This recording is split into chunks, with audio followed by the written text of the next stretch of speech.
नमस्कार शेतकरी बांधवांनो, मी तुमचा कृषी मित्र Rahul Khairnar, Om Shri agro biotech Bharat private limited तर्फे पुनश्च एकदा आपले हार्दिक स्वागत करीत आहे। मागील संवादामध्ये आपण बघितलं होतं की मोसंबीच्या आंबिया बहारासाठी 2025-26 साठी आपण काय तयारी करायला पाहिजे, काय पूर्वतयारी करायला पाहिजे।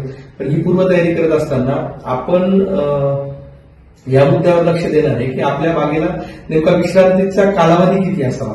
मागच्या संवादामध्ये मी सांगितलेलं होतं की आपल्या भागातल्या जमिनींना 40 ते 45 दिवसाचा ताण पुरेसा होतो, पण ह्या वर्षी किंबहुना मागच्या महिन्यापर्यंत साधारण दिवाळीच्या काळापर्यंत पाऊस सतत पडत होता, त्यामुळे माती बरीचशी आपल्या भागामध्ये ओलीच आहे। आजही पाण्याची पातळी वर आल्यामुळे बागेंना सहसा नैसर्गिक ताण येण्यास थोडा उशीर होईल। पण जर डिसेंबर महिन्यात जे हवामान अंदाज वर्तवणाऱ्यांनी जे भाष्य केलेलं आहे की यावर्षी थंडी खूप मोठ्या प्रमाणात असेल किंवा हवामान खात्याने बऱ्यापैकी माहिती दिली की थंडीचा प्रकोप वाढू शकतो। साधारण आता आपल्याला हळूच त्याची हलकी चाहूल आपल्याला लागलेली आहे की रात्रीचं टेम्परेचर जवळपास 18 सेल्सिअस पेक्षाही कमी झालेलं आहे। तर मग साधारण झाडं हे नैसर्गिकरित्या ताणावर जातील। पण असं होत असताना जर नैसर्गिकरित्या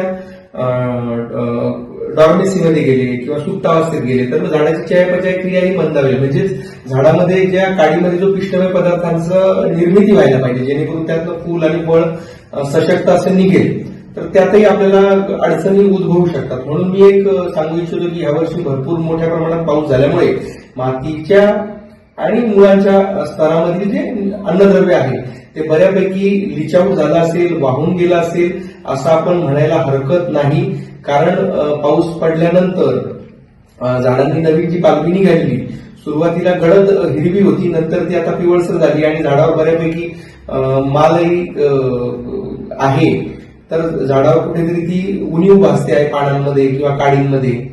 आणि सर्वसाधारण ह्या वर्षी इतर वर्षांच्या मानाने पालवी ह्या वर्षी भरपूर प्रमाणात आलेली आहे आणि आपलं एक गुणोत्तर आहे की अत्याधिक पालवी असेल तर फुलं आणि फळं त्याच पद्धतीने सशक्त निघतील। तर मग मी एक आपल्याला सांगू इच्छितो की जर आपल्या झाडावर भरपूर अशी हिरवीगार पालवी असेल तर त्या पालवीला आपण गडद हिरवी करण्याचा प्रयत्न करावा की जेणेकरून काडीमध्ये जास्तीत जास्त पिष्टमय पदार्थांचा संचय होईल आणि ज्यावेळेस आपण तणावाच्या कालावधीतनं बाहेर पडू, पानगळी एक निर्धारित पानगळ झाल्यानंतर जेव्हा पुनश्च आपण बहारासाठी पाणी देण्याचं नियोजन करू तर नवीन येणारी पालवी आणि फुलं ही खूप सशक्त असतील, जेणेकरून मागच्या वर्षी आपल्याला सुरुवातीच्या काळातील गळीला खूप सामोरं जावं लागलं।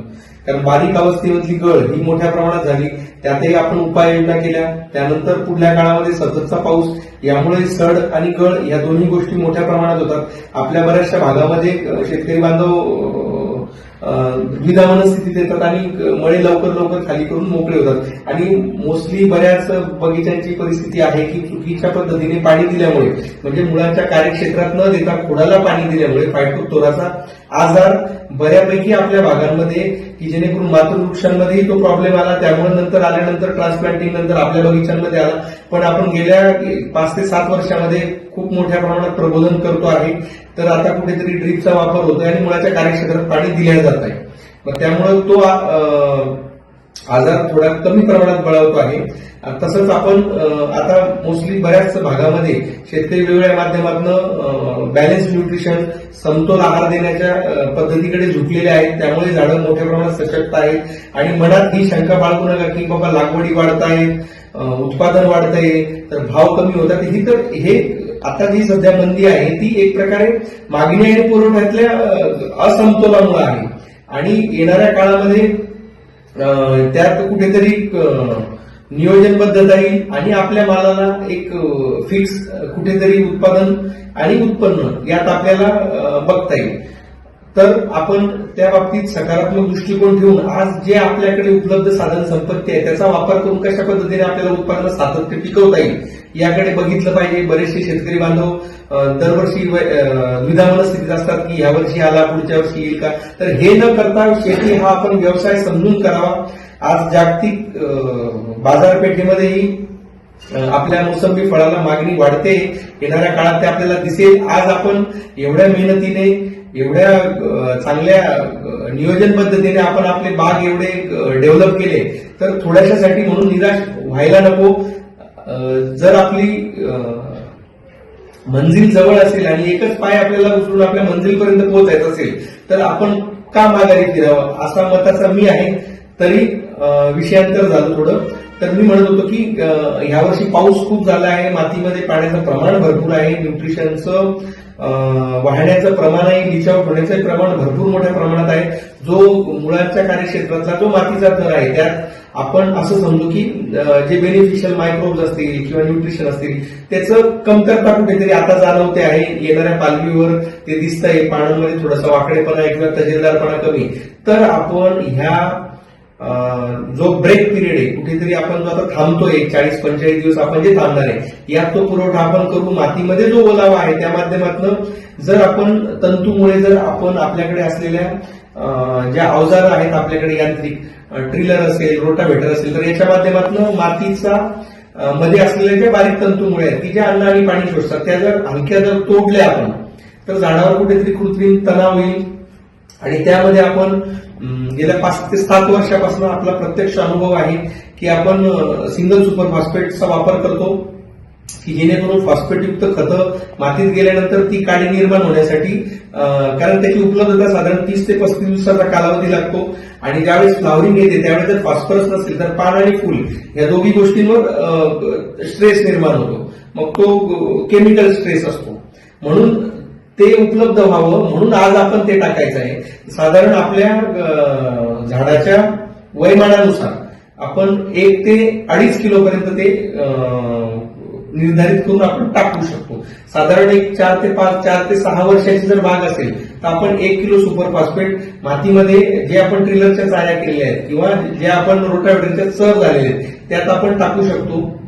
आणि त्यानंतर 6 वर्षापासून तर 10 ते 12 वर्षापर्यंत त्या झाडाला साधारण 2 किलो पर्यंत आपण ते वापरू शकतो. त्या पुढील जर झाडं असतील 10 वर्षाच्या पुढील झाडं असतील तर निश्चित माझं मत आहे की 2.5 किलो पर्यंत प्रति झाड आपण सिंगल सुपर फॉस्फेट आता बाजारामध्ये भरपूर प्रमाणात उपलब्ध आहे.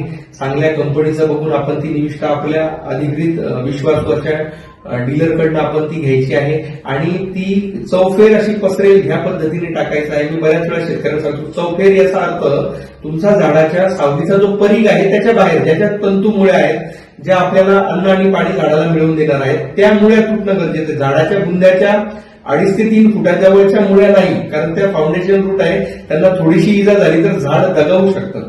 म्हणून मी वेळोवेळी सांगत असतो की झाडाच्या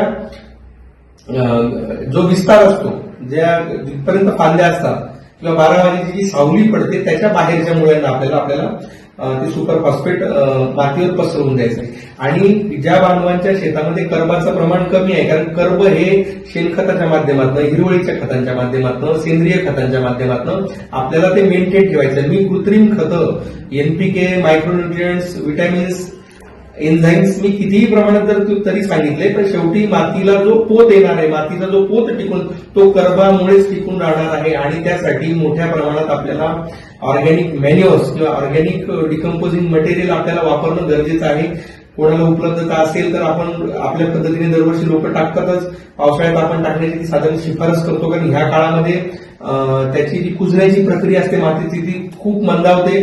साधारण उन्हाळ्याच्या सुरुवातीला आपण ते टाकलं आणि नंतर पाऊसमध्ये ते नैसर्गतः कुजलं, कारण आज आपण बॅच लावली तर साधारण एक 60-70 दिवसात ते चांगल्या प्रकारे तयार होतं. आणि ज्या बांधवांना शक्य नसेल किंवा वाटत असेल की आपण एक्स्ट्रा काही केलं तर आपण श्रीजीव संजीवनीच्या माध्यमातून कार्बन पुरवणारं खाद्य उपलब्ध करून दिलेलं आहे. मागच्या वर्षी बऱ्याच बांधवांनी माझ्यावर विश्वास ठेवून झाडांना प्रति झाड 1 ते 2 किलो पर्यंत वापरलं आणि खूप चांगल्या पद्धतीचे त्याचे परिणाम तसंच आपल्याला फीडबॅक माध्यम मिळाले. मी स्वतःही बघितले की त्यामुळं ह्या वर्षी जी झाडांमध्ये कॅनोपी डेव्हलपमेंट होती, म्हणजे नवीन पानं येण्याची जी गती होती आणि पानामध्ये जी क्लोरोफिल होतं, म्हणजे सेंद्रिय पदार्थांची मुबलक उपलब्धता झाल्यानंतर मातीमधनं पिकाला जो पुरवठा होतो तो चांगल्या पद्धतीने झाड दर्शवतं. आणि यावर्षी पाऊसही जास्त झालेला आहे. ते सांगितल्याप्रमाणे जास्त पावसामुळे लीच आउट होण्याचं एक प्रमाण मोठ्या प्रमाणात आहे. कुठे कुठे आपल्या भागामध्ये माती अक्षरशः धुतल्या गेली, तर कुठेतरी ते पुनर्भरण आपल्याला करून घ्यावं लागेल. तरी मी माझ्या वतीने आता श्रीजीव संजीवनी हे आपण बाहेरून इम्पोर्ट असं प्रोडक्ट आहे, आपणही दुसऱ्यांवर विसंबून आहे, पण त्याची क्वालिटी आणि प्युरिटी यामुळे आपण त्यावर विश्वासार्हता वाढवली आहे. तरी त्यात मला काय करता येईल माझ्या वतीने शेतकरी बांधवांसाठी ते मी करण्याचा प्रामाणिक प्रयत्न करेल आणि त्या बाबतीत आपण निश्चित राहू. तर सुपर फॉस्फेट तसंच श्रीजीव संजीवनीचा वापर करून आपण मातीमध्ये जे बेसिक न्यूट्रिशन आपल्याला सुरुवातीला लागतं सुप्तावस्थेमध्ये ते आपण उपलब्ध करून देऊ शकतो. त्यानंतर ह्युमसयुक्त संपन्नम जी आहे त्याचाही आपण वापर करू शकतो. ते अत्यल्प प्रमाणात वापरायचं आहे. गोळीयुक्त खत आहे, एका गोळीमध्ये पूर्णपणे न्यूट्रिशन आहे, कुठल्याही प्रकारचं फिलर त्यात आपण देत नाहीये. त्यामुळे त्याची किंमत आणि वापर या दोघी गोष्टी प्रमाणशीर आहेत, तर ते आपण वापरू शकता. तसंच स्प्रेइंग मध्ये सुरुवातीला काय होतं की सुप्तावस्थेमध्ये मुळे कार्यरत आपण ठेवत नाही, तर मग आपण काय करतो झाडाला पाण्याच्या माध्यमातून देण्याचा प्रयत्न करतो, कारण आपला उद्देशच आहे की काळीमध्ये अन्न संचय करायचा. त्यामुळे आपण फवारणीवर मोठ्या प्रमाणात भर देतो. तर सुरुवातीला जर तुमचा माल काढला गेला असेल, साधारण काढून 15 दिवस महिनाभर झाला असेल, तर वाढलेली जी काळी झाडावर आहे आज की जी पुढे जाऊन परत रिव्हर्स बुरशी आणेल, तर पहिले तिला चांगल्या धारदार शस्त्राच्या माध्यमातून निर्जंतुक केलेले शस्त्र वापरून आपण ती काढून घ्यावी. त्यानंतर आपण त्यावर बुरशीनाशक तसेच झाडामध्ये इम्युनिटी वाढण्यासाठी, रोगप्रतिकारकता वाढवण्यासाठी आपण बऱ्याच दिवसांपासून फॉस्फोनेटचा वापर करतोय. आता आपण आपल्याकडे न्यूट्रीफायटर नावाने तसेच फॉस्फिनियल नावाने चांगल्या क्वालिटीचे फॉस्फोनेट ज्यांचं जागतिक दर्जाचं पेटंट आहे अशा लोकांशी कोलॅबरेशन करून ते आपण मिळवलेलं आहे. तर त्याचा वापर आपण करू शकतो की जेणेकरून फॉस्फरस पोटॅशियमची लेवल झाडांमध्ये मेंटेन राहील, तसेच पेशी सशक्त राहतील. तसंच त्यासोबत आपण कीटकनाशक जी मागच्या याचा आपण चर्चा केली प्रोपेन फॉसचा वापर करून कृत्रिमरित्या झाडांवर आपण कीटकांचं आणि तणावाचं नियोजन करू शकतो की ज्याचा कुठलाही दुष्परिणाम आपल्या झाडावर होणार नाही. तसंच आपण पुढच्या टप्प्यामध्ये एकदा बुरशीनाशकाने आणि फॉस्फोनेट्सचा वापर करून झाडांवर कृत्रिमरित्या तणाव आणतो आणि त्यानंतर साधारण 8 ते 10 दिवसांनी झाडांमध्ये जो तणाव निर्माण झाला त्यामुळे जी पानगळ होते ती पानगळ झाल्यानंतर झाडांमध्ये परत जी रससंचय झाला पाहिजे त्यासाठी आपण सूक्ष्म अन्नद्रव्य, दुय्यम अन्नद्रव्य आणि एनपीके फर्टिलायझर्स जे आपण टेक्निकल फॉर्ममध्ये फॉस्फेट्स वापरतो की ज्यामुळे झाडांमध्ये काडीमध्ये रस संचय होतो, त्या माध्यमातून आपण पीडीएच बऱ्याच वर्षांपासून वापरतो आहे. त्यानंतर इतर जी आपली उत्पादनं आहेत सेकंडरी न्यूट्रिएंट कॅल्शियम मॅग्नेशियम युक्त ती आपण दरवर्षी वापरतोय. तर ती आपण नवीन रूपामध्ये कमी क्वांटिटीमध्ये सीएमबी तसंच पंचरत्नाच्या माध्यमातून प्युरिफाई सेगमेंटमध्ये आणलेली आहेत की जेणेकरून त्याचा बेनिफिट आपल्याला तत्काळ झाडांवर दिसेल. उत्पादनांचं सांगण्याचं कारण एक असं आहे की आजपर्यंत मी आपणास बऱ्याच निविष्ठा रिकमेंड केल्या आहेत, त्या आपण विश्वासार्हतेने वापरलेल्या आहेत, त्याचे परिणाम आपल्याला चांगलेच मिळाले आहेत. आणि आता मी जे आपणाशी इतक्या वर्षापासून निगडीत होतो तर माझा एक प्रयत्न होता प्रामाणिक की मला माझ्या शेतकऱ्यांना मग तो मोसंबीचा असेल, लिंबूचा असेल, केळीचा असेल किंवा पपईचा असेल, उभ्या महाराष्ट्राचा जो मी शेतकऱ्याशी गेल्या 22 वर्षापासून कनेक्ट आहे त्याची कुठेतरी मला उतराई करायची, म्हणून मी ओमश्रीच्या माध्यमातून जी शृंखला आपल्यासाठी घेऊन आलो आहे ती मी ठामपणे विश्वासार्हपणे मी सांगू शकतो की ती आपली निवड ही खरोखर विश्वासार्हच असेल. तर मित्रांनो, मी व्हिडिओच्या माध्यमातून साधारण आपण पूर्व खत नियोजन तसंच काढी काढल्यानंतरचे 2 स्प्रेचं शेड्यूल ह्या वर्षी सुरुवातीला रिकमेंड करत आहे. साधारण ह्या 2 गोष्टी केल्यानंतर झाडाचा ताण हा ज्या दिवशी आपण सुरू केला त्या दिवसापासून साधारण ही प्रक्रिया महिनाभर चालेल. त्यानंतर उरलेल्या 15 दिवसामध्ये पाणी देण्याच्या साधारण 5 दिवस अगोदर आपण झाडांना जे मुख्य अन्नद्रव्य आहेत, फॉस्फेट्स आपण टाकलेलं असेल, ऑर्गॅनिक मॅन्युअर कर्ब टाकलेला असेल, मग जे काही शिल्लक आहे की त्यातला एन आणि के शिल्लक म्हणजे नत्र आणि पालाश शिल्लक असेल तर तो आपण यावर्षी वातावरण कसं आहे त्यानुसार ठरवून झाडाला जलद गतीने कसं उपलब्ध होईल त्याचं आपण नियोजन करू. त्यावेळेस आपण झाडांना सूक्ष्म अन्नद्रव्य तसेच दुय्यम अन्नद्रव्य झाडाच्या किंवा मातीच्या मजदुरानुसार आपण प्रति शेतकरी प्रमाणे आपण किंवा आपल्या प्रॅक्टिसेस प्रमाणे आपण रिकमेंड करू. तर मित्रांनो, हंगामाच्या पुनश्च एकदा आपल्याला खूप खूप शुभेच्छा. अडचणी येतील, खूप असं वातावरण बिकट होईल, पण आपण आहोत शेतकरी आणि आपलं इमान आहे मातीशी, शेतीशी. तर आपण आपले जर प्रयत्न प्रामाणिक केले तर मला निश्चितच वाटतं की परमेश्वर आपल्या मागे सदैव उभा असेल. आणि याची वेळोवेळी प्रचिती येते. थोडा मी विषय भावनिकतेकडे नेतो. मला एक असं वाटतं की आपण सकारात्मकतेने जर गेलो तर खरोखर त्याचे परिणाम हे सकारात्मक मिळतील. आणि आपण खूप कष्टकरी आहोत, प्रामाणिक आहोत, तर याची फळं आपल्याला ही निश्चित गोडच मिळणार. तर मित्रांनो, धन्यवाद. लवकरच मी पुढची कार्यवाही घेऊन तुमच्या समोर येईलच.